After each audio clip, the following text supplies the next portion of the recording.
This garden universe vibrates complete. Some we receive a sound so sweet. Vibrations reach on up to become light, and then through gamma out of sight. Between the ears and the eyes there lie the sounds of color and the light of a sign. And to hear the sun, what a thing to believe. But it's all around us, if we could but perceive. Infrared, ultraviolet, X-rays. Beauty to find in so many ways. 2 notes of the code, that's our fluoroscope. But to reach that code is our life's hope. And to name that code is important to some. So they give it a word, and the word is Om.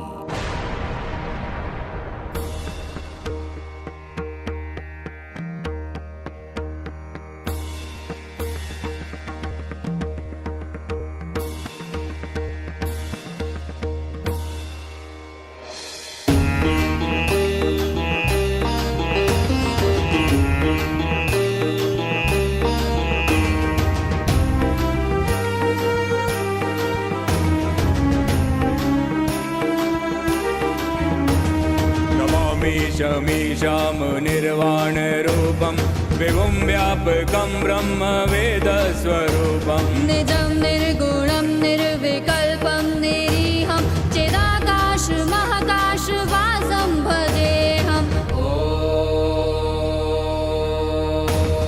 निराकार ओंकार मूलं तुरीयं गिरा ज्ञान गोतीतमीशं गिरीशं करालं महाकाल कालं कृपालं गुनहगार संसार पारं नतोऽहम्।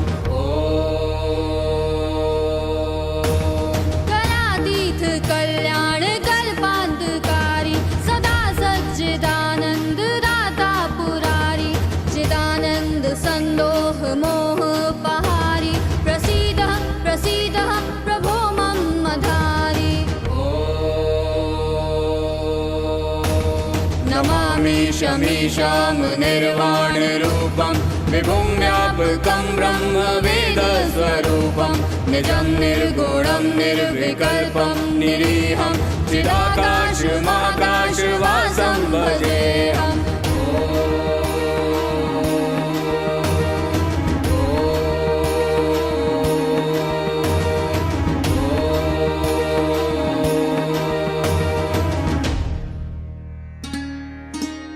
शिवालय में गूंजती इस आवाज को 1000 वर्ष पहले चंदेल शासकों ने जीवंत बना दिया। निश्चल निर्विकार आंखों से खजुराहो ने इस इतिहास को महसूस किया। अपनी आंखों से उठते गिरते विवादों को, भोग और सन्यास के द्वंद्व को यहाँ की मूर्तिकला ने महसूस किया। 9वीं 10वीं सदी में जब भारत विदेशी आक्रांताओं से जूझ रहा था, चंदेल शिल्पकार अपनी तुलिका से पाषाण पर धर्म और दर्शन का एक नया अर्थ गढ़ रहे थे। खामोश लकीरों में सांस भर रहे थे। शरीर की सच्चाई को अंधेरी चार दीवारी से निकालकर धर्म की मिट्टी को काम के सांचे में गढ़ रहे थे। अद्भुत, विचित्र, अप्रतिम शिल्पकला। संपूर्ण विश्व स्तब्ध और मौन, और चंदेलों ने अपने धर्म को रति की तुलिका से तराश दिया। इन मोटी सुंदर दीवारों पर उकेरी ये प्रतिमाएं अमर हैं। इनमें जीवन का प्रत्येक पहलू नजर आता है। धर्म और काम जीवन के 2 पहिए के रूप में जन्म से जरा तक की यात्रा में एक दूसरे के सहचर बने रहे। तुर्की आक्रांताओं से भयभीत होकर जहां कई राजवंशों ने अपनी अपनी संयुक्ता को घर की 4 दीवारी में कैद कर लिया, वहीं चंदेल समाज ने अपनी नारी को मुक्त भी किया, उन्मुक्त भी। धर्म में देवताओं के सहचर के रूप में, काम क्रीड़ा में शर्मीली संगिनी के रूप में, योगी और योद्धा के रूप में, श्रृंगार और प्रेम के रूप में, इन दीवारों पर नारी की विभिन्न रूप सर्वत्र है। वर्षों तक मौन की समाधि में डूबी ये दीवारें बहुत कुछ बोलती हैं। आइए इन्हें गौर से देखें और इन निःशब्द दीवारों को ध्यान से सुनें। ये मूर्तियां जीवित होकर स्वयं अपनी कहानी बयां कर देंगी। खजुराहो पवित्र संस्कारों की प्राचीन परंपरा का प्रतीक, विश्व भर के सैलानियों के लिए एक अनोखी कला नगरी और चंदेलों की सामंतशाही संपन्नता को दर्शाती एक हकीकत। ये मूर्तियां अब से 1000 वर्ष पहले तराशी गई, फिर भी इतिहासकार और मनोवैज्ञानिक सभी अपने अपने नजरिए से इन मूर्तियों का एक नया खाका खींचने में लगे हैं। सैलानियों के लिए प्रेरणा और आकर्षण का केंद्र रही ये मूर्तियां, इनमें मानव जीवन का हर एक पहलू कहीं न कहीं उभर कर सामने आता है। पत्थरों पर तराशे अप्रतिम नारी सौंदर्य से ये दीवारें भरी पूरी हैं। ऐसा लगता है जैसे शिल्पकारों के जरिए चंदेल समाज ने यह समझाने की कोशिश की कि यौनत्व जीवन का अनिवार्य सच है, एक ऐसा सच जो क्षणिक ही सही व्यक्ति को पारलौकिक की अनुभूति कराता है। योग और भोग की संधि, धर्म और कर्म की संधि, शरीर और आत्मा की संधि। सच मानिए, धर्म की ऐसी जीवंत व्याख्या शायद विश्व की किसी भी कलाकृति में नहीं की गई। मैं हूँ खजुराहो की नायिका, चंदेलों की परी। मैं न गर्हित हूँ न पीड़ित, स्वच्छंद भी हूँ स्वतंत्र भी, चंदेलों का स्वप्न भी हूँ और संज्ञा भी। सत्य, शिव और सुंदर सब मुझ में समाहित है। धर्म में हूँ और कर्म में भी, गीत संगीत में हूँ, प्रेम प्रलाप में हूँ। मैं हूँ सृष्टि, मैं हूँ श्रृंगार, रण में हूँ, राजनीति में हूँ, चारों तरफ मैं ही मैं हूँ। इन मोटी दीवारों पर उकेरी मेरी प्रतिमाएं हकीकत हैं, कल्पना नहीं। कहीं संगिनी की तरह पारलौकिक की अनुभूति में, तो कहीं माँ के ममत्व के रूप में, कहीं दुर्गा की शक्ति की तरह, तो कहीं सीता की पवित्रता के रूप में। मैं काम क्रीड़ा की विषय वस्तु नहीं, ना ही महज पत्थरों की माया हूँ। मैं चंदेलों की शक्ति, गौरव और प्रेम का प्रतीक हूँ। मैं जीवन का सारांश हूँ। दुनिया ने मुझे विवाद की किरणों से दाह दिया, झूठे इतिहास ने मुझे विचलित करने की चेष्टा की, और मैं अपलक आंखों से भोग और धर्म की व्यथा को महसूस करती रही।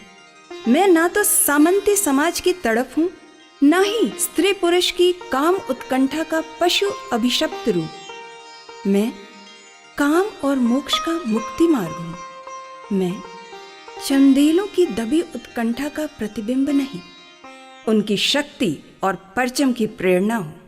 Khajuraho is a science of new religion that Chandelas practiced for years and offered a new paradigm of thinking. Few inferences can be drawn from the architectural patterns and growth of the Khajuraho. The upper part reflects a systematic symmetrical pose and it has no carvings, and it symbolizes the purity of mind. The middle part reflects, it has carvings and it reflects the sexual desires of the body, and it has a lot of carvings in it. The lower part is said to be sustaining the weight of the mind and the body. Hence, it can be said that it is made so scientifically, it is a sum of the two. And one thing that I admire, the architecture. I'm an engineer, so I admire the architecture, and I saw it in books. Now I see it in real life, and I still cannot believe that I'm in India. इन मंदिरों में जहां एक तरफ देवी देवताओं की मुद्राएं तराशी गई, वहीं दूसरी तरफ धर्म को कर्मकांड, काम क्रीड़ा और आम जीवन के रोजमर्रा के पहलुओं में दिखाया गया। मायने स्पष्ट हैं, धर्म केवल नारियल यज्ञ पूजा नहीं, बल्कि मानव जीवन की सभी क्रियाओं का योग है। शर्म के आवरण में छिपा भोग सत्य है और ज्ञान से परिपूर्ण योग भी शाश्वत है। यहाँ की अधिकांश दीवारें नारी को केंद्र मानकर इसी दर्शन और अध्यात्म की कहानी बयां करती हैं।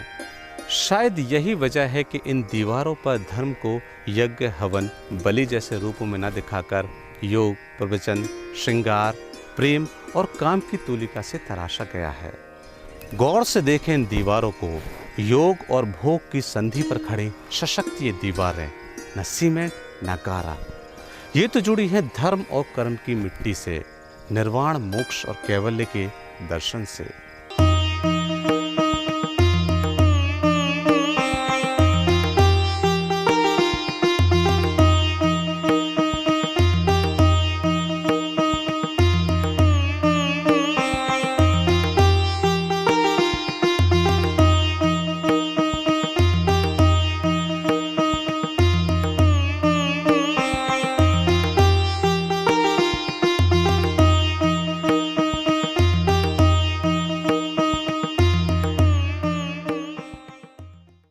Khajuraho, the masterpiece of Chandela architects, saw its dawn in the 9th and 10th century. The Chandela were the feudatories of Gurjar Pratihar dynasty. For many, these carvings are mind-boggling and mysterious. But let's not see stereotyped answer.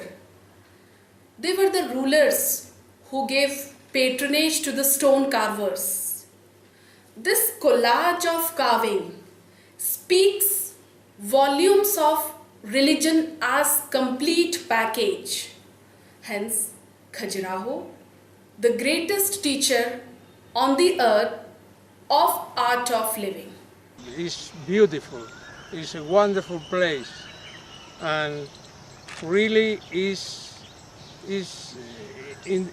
the best that I saw in the world.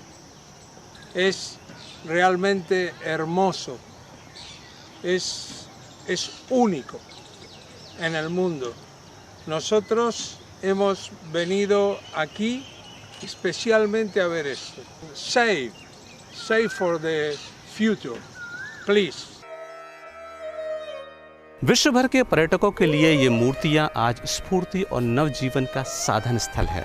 इन मंदिरों की एक परिक्रमा मात्र ही आपके सुसुप्त कर्माणी शरीर को जागृत कर देती है, ऊर्जा, उत्तेजना और स्फूर्ति प्रदान करती है। शायद चंदेल समाज कर्म की साधना को ही संन्यास और ज्ञान का मार्ग समझते थे। बेशक इस रहस्यमय कला ने खजुराहो को आज विश्व आकर्षण का धरोहर बना दिया।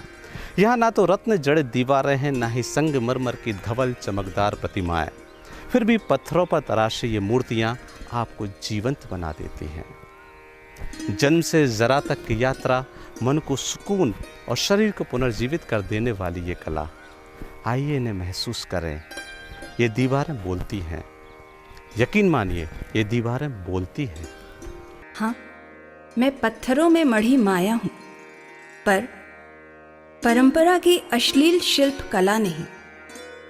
वर्षों से तुम मुझे देखते रहे, निहारते रहे और अपनी अपनी कहानी गढ़ते रहे, और मैं दीवारों पर जड़ी स्तब्ध नारी की तरह निशब्द रही। ध्यान से देखो, मैं हर जगह मौजूद हूँ, कहीं शिव के पार्वती के रूप में, कहीं विष्णु की लक्ष्मी के रूप में, तो कहीं काम की रति हूं मैं दुर्गा भी हूं और चंदेल समाज की शक्ति भी। ऐसा लगता है मानो लौट आई हूं वापस अपने घर को आज। न रावण है, न दानव, न दुर्योधन, न दुशासन। दिन को होली, रात दिवाली, अपने घर को आज। रूप श्रृंगार, गीत संगीत, यहाँ प्रेम योग सब मीत। कैसी दुनिया, तुम कैसे लोग बुझा रहे सब दीप। इतिहास सच है और इस सच का गवाह हूं मैं तो जलते रेगिस्तान की परत उतारकर गहराई में बीज बो देने की कामना हूं। मनु की काम ध्वनि, सुजाता की खीर और योग भोग की संधि, मैं सब कुछ हूं। हाँ, मैं खजुराहो हूं, स्वप्न भी और संज्ञा भी। 1000 वर्ष बीत गए, कितना कुछ बदल गया। लोग बदले, धारणाएं बदली, समाज बदला। पत्थरों पर उकेरी ये प्रतिमाएं अश्लील हो गईं। प्रेम भोग बन गया, धर्म और काम का तलाक हो गया। इन दीवारों पर हंसती खिलखिलाती बेटियां अब रोती बिलखती अभिशप्त हो गईं। तमाम अधिकारों के बावजूद चार दीवारी में बंधी और सहमी हैं वे। कभी ये मां के रूप में तो कहीं देवी के रूप में और कहीं संगनी के रूप में पूज्य थी ये, पर आज सामंती समाज की सिर्फ एक शिकार है, शिकार। इन मूर्तियों को देखने से पहले बेहतर है इन्हें पढ़ें और समझें, क्योंकि बाहर बैठी एक नन्ही परी फिर से उड़ान भरने को तैयार है।